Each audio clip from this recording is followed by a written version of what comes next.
Wow, what a week. We are truly exactly where humanity and divinity meet, aren't we? You know, we've been meeting on this all month long and really diving into the sacred, profound essence of humanity, divinity. Where are we in that? Where do we feel we are connected and identifying in that space? And then we go through our week and we take what we hear and what we learn, and we have our charge for the week, and we go out there, and then things happen like windstorms and fires and all the other things that come up and into this glorious tapestry known as our brilliant, beautiful life. And so I'd just like to say, I am so grateful for our spiritual practices. I am so grateful that I get to see each and every one of you at least once a week, because you build me up. You remind me of the truth of our being in community, embraced, connected, integrated, in all of those beautiful, wonderful ways that we are. And so with that being said, there is something that I know that we all hold really dear and near to our hearts that I would like to take a moment for us in our own special way, with our own special energy, to just reach out and bless this amazing Mother Earth that we find ourselves privileged to walk upon right now. Because it is Earth Day. It is Earth Day weekend. And I really want to honor the air that we breathe, the sunshine that warms our bodies and allows things to grow, the rain and the moisture and the snow that we gratefully accept, and spring that we know is right around the corner, right? I am bringing spring in here today with my sandals and my clothes. Spring. So let's just take a moment. Let's send out our blessings to this amazing, beautiful planet, Mother Earth, Mother Gaia.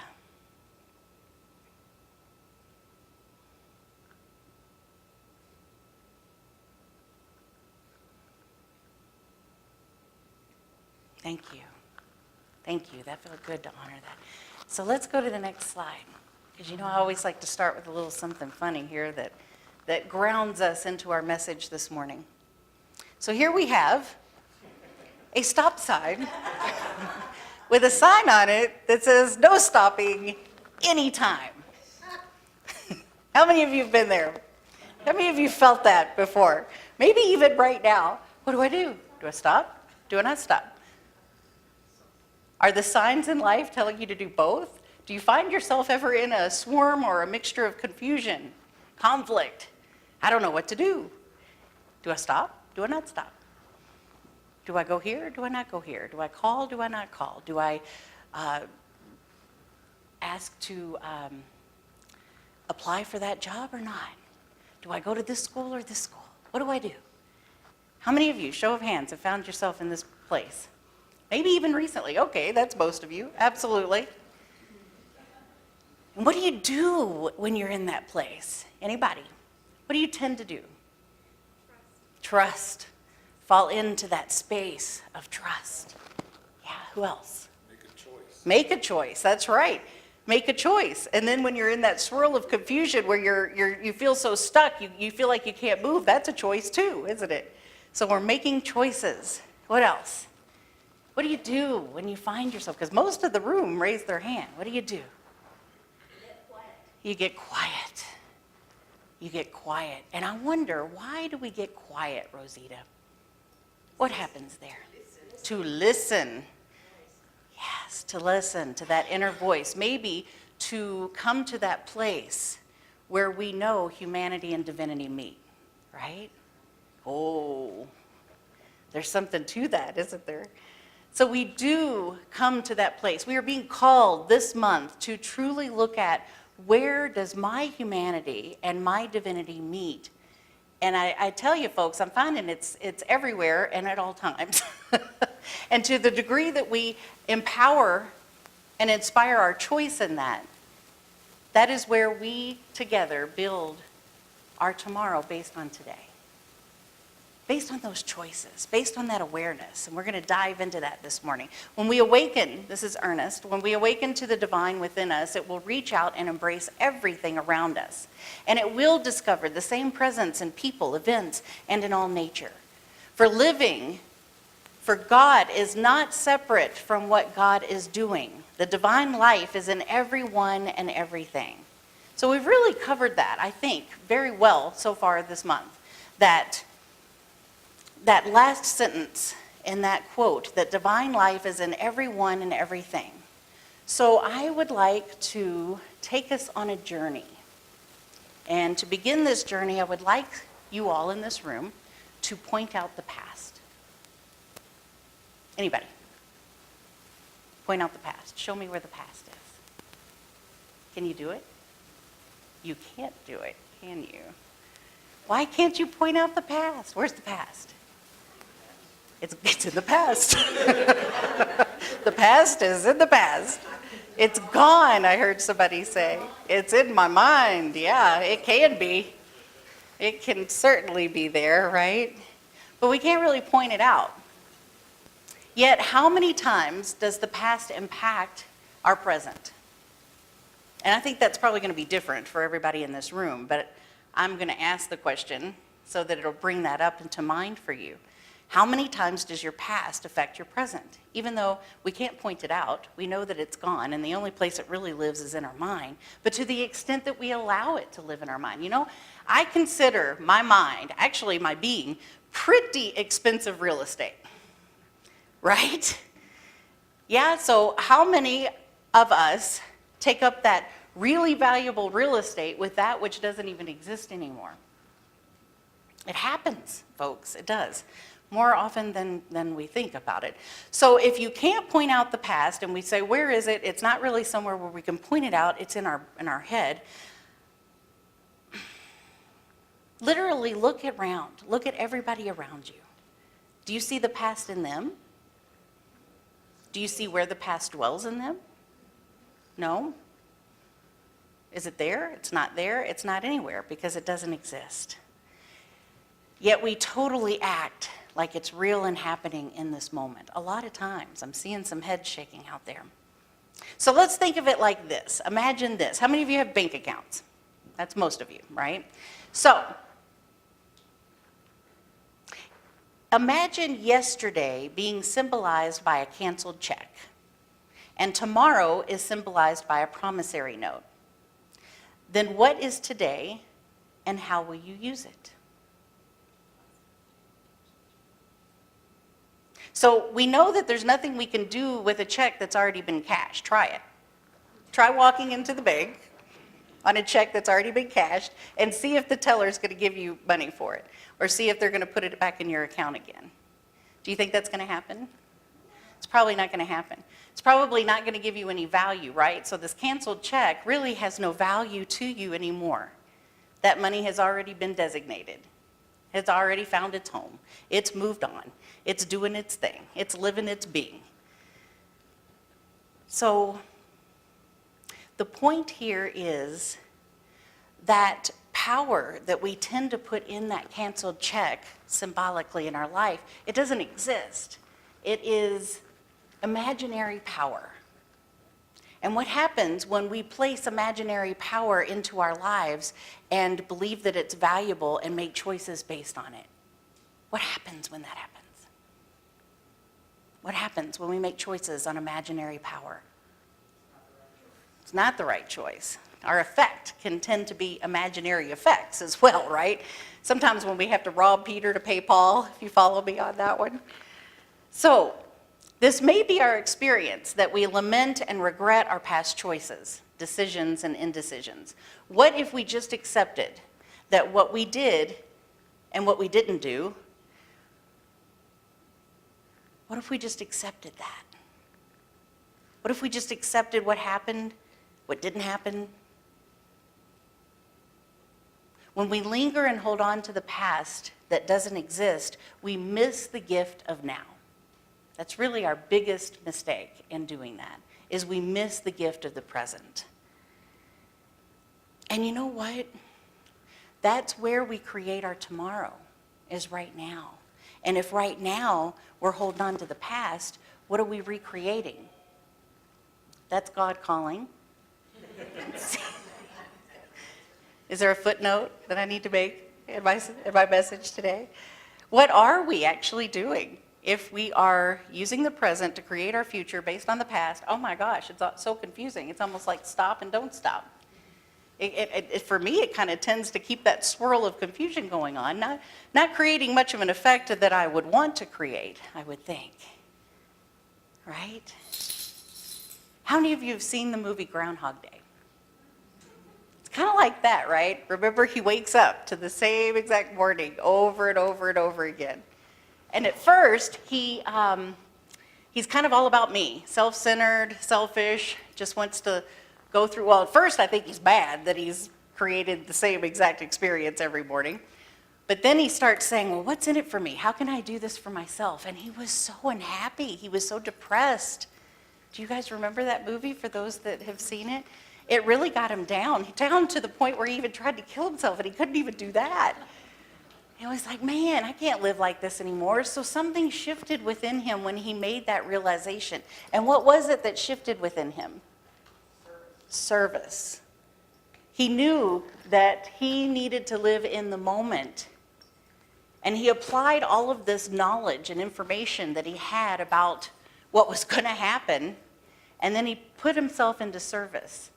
And he started really loving people, and people started really loving him, and he started building all these amazing relationships to the point that near the end of the movie, he was getting all these awards, and he was being honored, and people were, asking him to do all these cool, profound, sacred things in their lives, and he was just living one day. He made that impact and that difference in one day. Why? How? How is that possible? Because he applied that knowledge and information that he knew, he applied it with that heart of, it's not all about me. I'm connected to all of these beautiful people in this beautiful community, and I'm in service, and it grew him as a soul, as a being. So let's also consider that what happened in the past and the stories that we make up about the past are two different things. Would you all agree to that? What happened in the past and the stories that we make up about the past are two different things.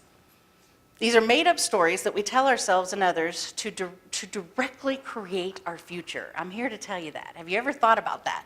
Those stories that you're making up about the past are actually helping to create your future. You may not want to do that. I don't know. That's up to you. I'm just throwing it out here for you guys to choose to do whatever you want to do with it. So these made-up stories that we tell ourselves and others that directly create our future, Ernest Holmes reminds us to cut loose the threads of previous experiences and deliberately make up our minds that we shall no longer create our future out of the past. And I have to say, last Wednesday, our new field leader of Centers for Spiritual Living, Sharon Hudson, was in, and we went to Mile High Church for the Wednesday night service. We had dinner, we went to church for the service. And their Wednesday night service, they hold in their older sanctuary. How many of you have ever been to Mile High in this room? I know some of you have, some of you haven't. And back in the mid to late 2000, it was like 2007, 2008, they moved into their big new sanctuary and left their older sanctuary, and that's where they do their Wednesday night services. And it's so weird, kind of, to be in there, because I remember that's where they used to have all of their services. And now it seems so teeny tiny and small compared to their really big sanctuary. Yet in this Wednesday night service, one of their new ministers that showed up, that came end of last year, about August, Reverend Josh Reeves spoke. Wonderful minister, love him, love his talks, he's great. And it was a wonderful, amazing service. Yet it's so interesting because after the service, the people that were in that sanctuary to attend Wednesday night service, I could hear them talking. They were looking around going, gosh, not many people came tonight. How come not many people come to the Wednesday night service? This room should be full. How come this room's not full? How come there's only this many pews filled up? They were talking like this. And we just finished this amazing kick butt service. And I'm thinking to myself, I remember when they used to have the sanctuary in there. And now they're in this much larger place. Yet I heard people talking about limitation and that's what they were seeing. And it really made me stop, because I'm not picking on them. Don't think that I'm picking on them, because it brought something into mind for me. It made me stop and think to myself, it really makes a difference what we focus our attention on, our perceptions. You know, we get to choose that. Our perception of that moment could have been so many different things. I know what mine was. I mean, they have a kick butt band, the music was awesome, the message was great, I was uplifted, it was a wonderful experience. I didn't really notice how many people or how many there weren't people in that sanctuary for that service. I didn't notice. But other people did, because that was important to them. So it really struck home to me the importance of what we choose to have as our perspective, our focus. You know, I'm gonna mention this. David Lynch talks about our size of awareness. He says if you have a golf ball size of awareness, if you have a golf ball sized consciousness, when you read a book, you have a golf ball sized understanding. When you have a golf ball sized consciousness, when you look out, you have a golf ball sized awareness. And when you wake up in the morning, you have a golf ball sized wakefulness. And he says, if you could expand that consciousness, if you would be willing and open to expand your consciousness, that when you read the book, you will have more understanding.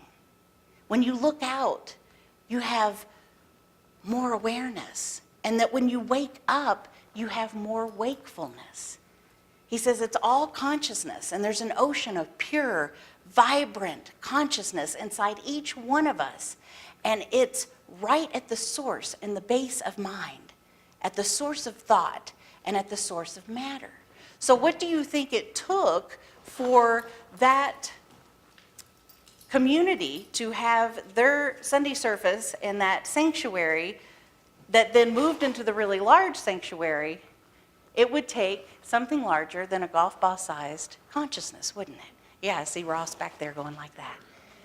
Bigger consciousness. And not that folks, it's about having a bigger consciousness so that we could have a bigger bank account or a bigger sanctuary or a bigger this or a bigger that, because I tell you what, not a single bit of it matters one single bit if lives are not touched, if expansion's not taking place, if that movement, like in the Groundhog Day, moves from that self-centered selfishness, what can I get out of life, to that knowing and feeling that we're all connected and we're all one. How can I show up as the best and highest? How can I create these interconnected, beautiful relationships that just shines rays of sunshine in every aspect of life itself? So there's something greater happening here about this expansion of consciousness. And we're honoring Earth Day today, right? And I know that I don't really have to implore you too hard for us to come into a greater understanding of where in our awareness really needs to expand in order to have that beautiful ray of sunshine to take place as an integral connection to our Mother Earth, in ways that we step out of that selfish, self-centered mode and move more into how we're all interconnected, so that our perspective is such that we make the choices that support us in our lives, in our community, and our fellow brothers and sisters, and all of humankind, all of the winged creatures and the animals. Are you all following me here? I'm kind of going into preaching mode, and I just want to make sure you're following me. You know how it is. So there's really something to that. It's powerful, folks. It's really powerful on how we stop, have an awareness of our mind, of our consciousness, have an awareness of, is it a golf ball sized consciousness? I don't know about you, but I want a beach ball sized consciousness. How many wants a beach ball sized consciousness? Woohoo! Bigger. Yeah, well, I'm going with beach ball because that's like the biggest ball I know, but if we can think of a bigger one, that's fine. You know, it reminds me of one of my colleagues, Sunny Day, tells this. She talked about this great way of focusing on things that I'm going to invite into our awareness right now. as an example, because it is baseball season and it is a baseball awareness. So let's move into our baseball awareness here and think about this. Let me find here where she's talking about it. So imagine being the batter. How many of you have played softball or baseball before? Show of hands. Okay. How many of you watched baseball and played it? Okay. So there's just a few people in the room that might have never had anything to do with baseball ever in their entire life. So if that's you, then I invite you to employ and create your imagination in this. So for the rest of us, imagine being the batter. Imagine you're standing at home base, and you're in that batter space. What do they call that? The batter box, right? The what? The batter's box. Very good. Thank you, Nico. So I'm standing at home base, and I've got the bat in my hand, right? You got good form. You're standing there, and you scan the field, looking for all the possibilities of where you want to hit the ball, right? Okay, so you're scanning the field. Where should I hit the ball? Because that's going to determine where I'm going to place my feet, my stance. It's going to determine probably how I'm going to hit the ball, the angle and all of that. So I'm going to position myself towards the direction where I want to hit the ball. And when the pitch comes in, my eye is on the ball. And if it is in alignment with my direction, I'm going to swing and hit that ball where I want it to go. Right? This is an example of how we build our tomorrow today. So think about it in our lives.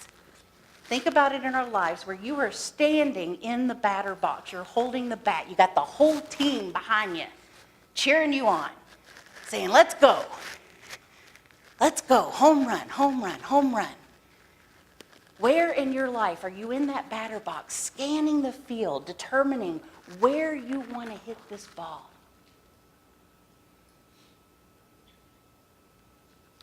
Are you coming at it with a golf ball size consciousness?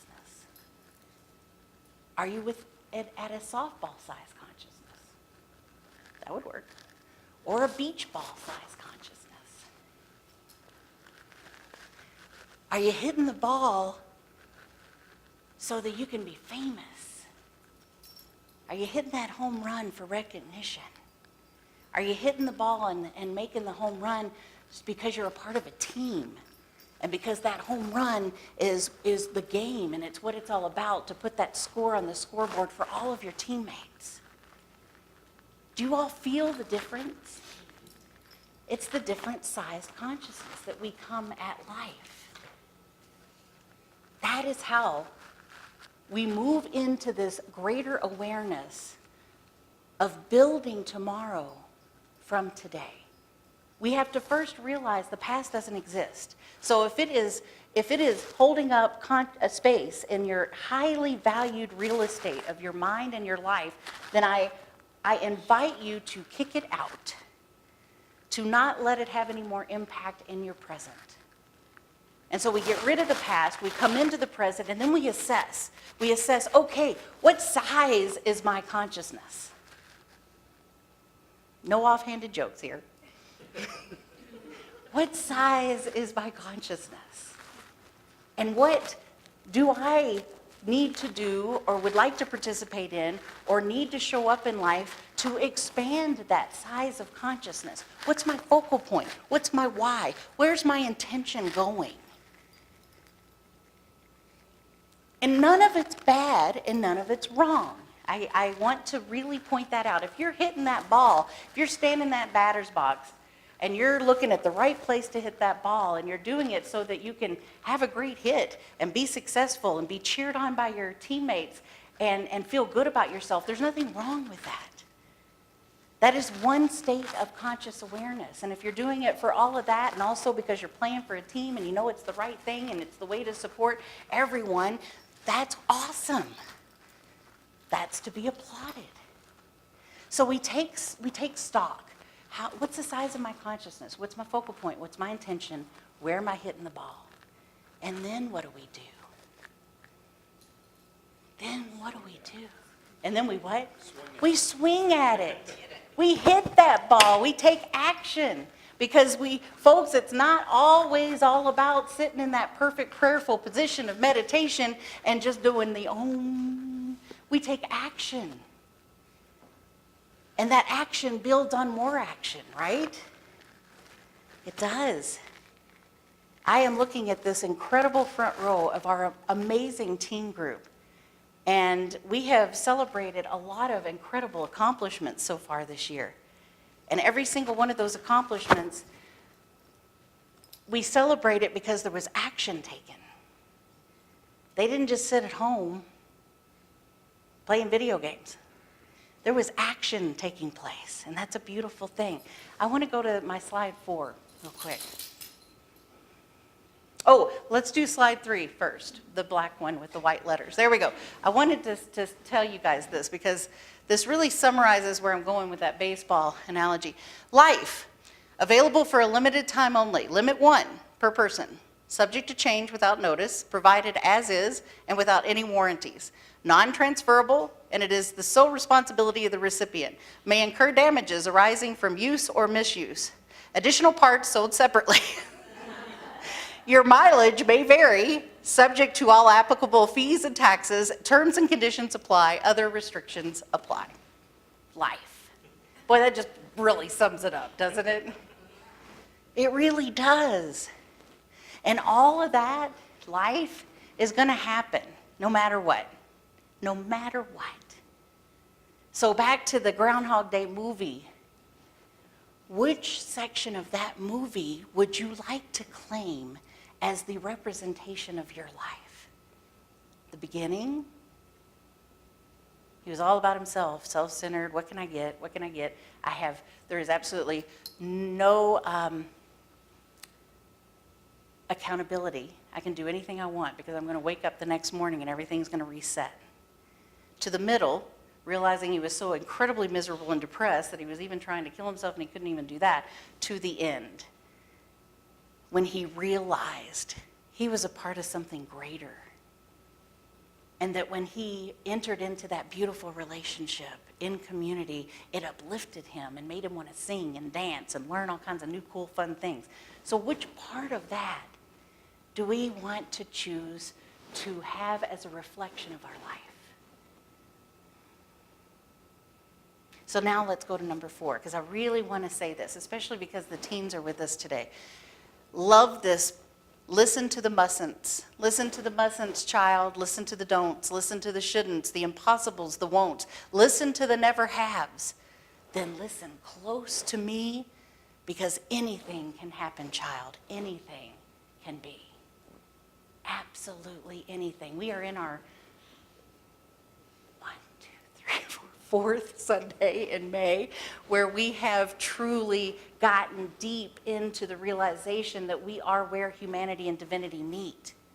And with that comes the slide, the next one, please.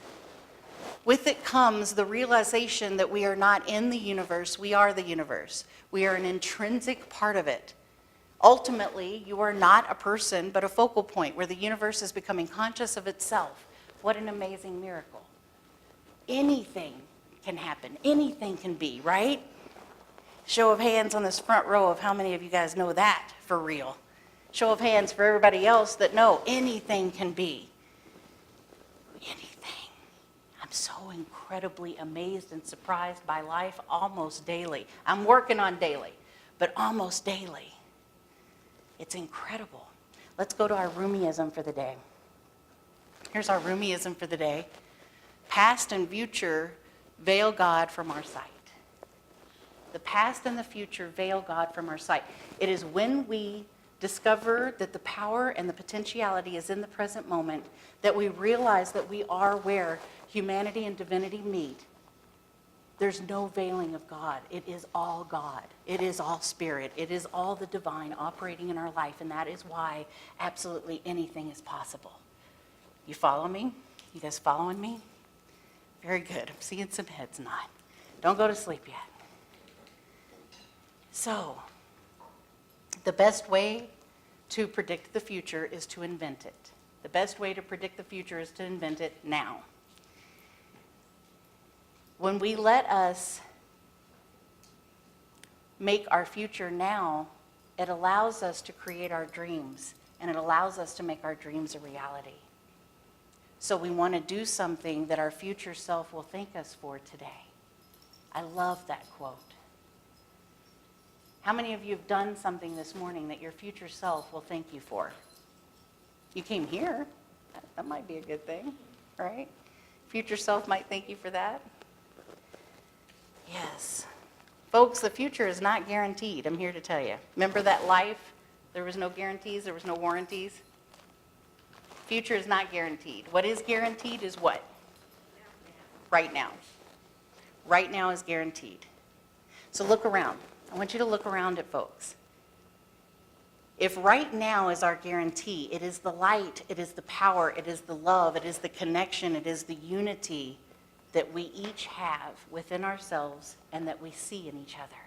And every single person in this room. That's the guarantee. And that's what we get to build on. Today is eternal. Today is eternal. It is always today. So when's the best place and time to do something? To now. Now is good. Now is good, because when we're in that batter box, the next thing we have to do is swing. We have to swing the bat to make contact with the ball. Today is the swing. We're not going to be able to make the home run or to win the game if we don't swing the bat today. So my future self thanks me for swinging that bat today, for starting today. All changes, adjustments, shifts in your life that you desire must happen today in order to experience the tomorrow that we want. So what we think, speak, believe, and do in this moment sets up our future. Ernest Holmes says, the living spirit is incarnated in every man's soul. The entire nature of divine being is bequeathed to us all. There is a law of spiritual authority, which is our command. It is our command. He also says to prepare yourself to receive the best life has to offer. So I have a quick short video that I want to show you because I have questions for you. What are we willing to invest in our life today? What are we willing to swing the bat for today? What are we willing to invest today so that tomorrow brings that which we desire? What are we willing to invest?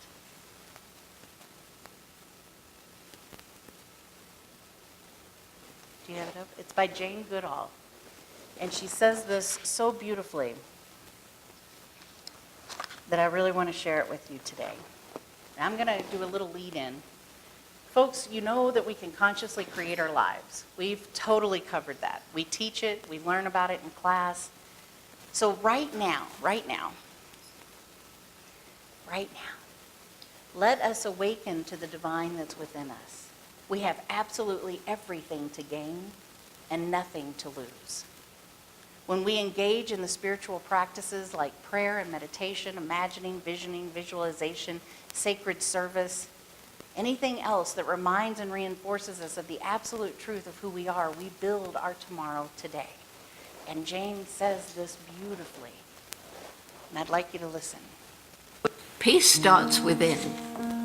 We have somehow to find peace within ourselves so that we can then reach out to others and spread this message of peace. So how do you find peace within yourself when you live in a really difficult situation, when perhaps you're a refugee?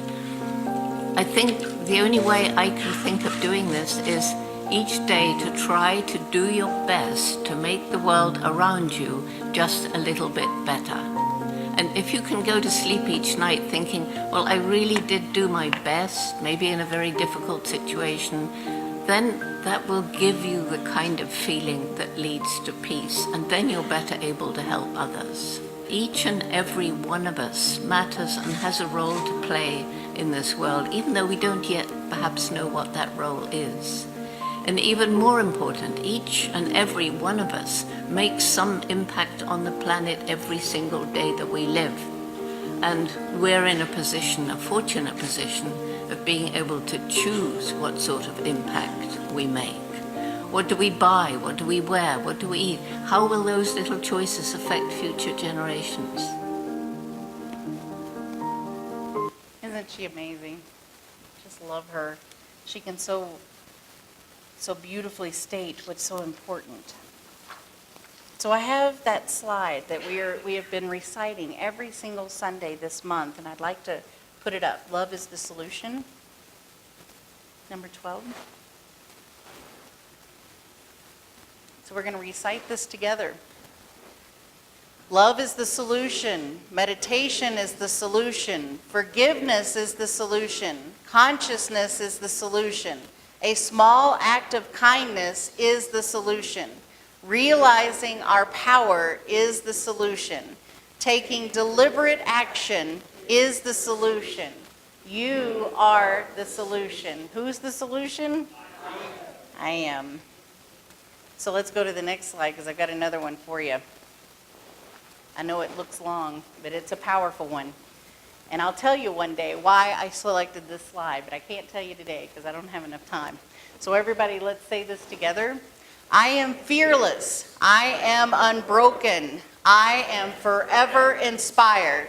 I am awake. I am alive. I am here to serve the fire within me.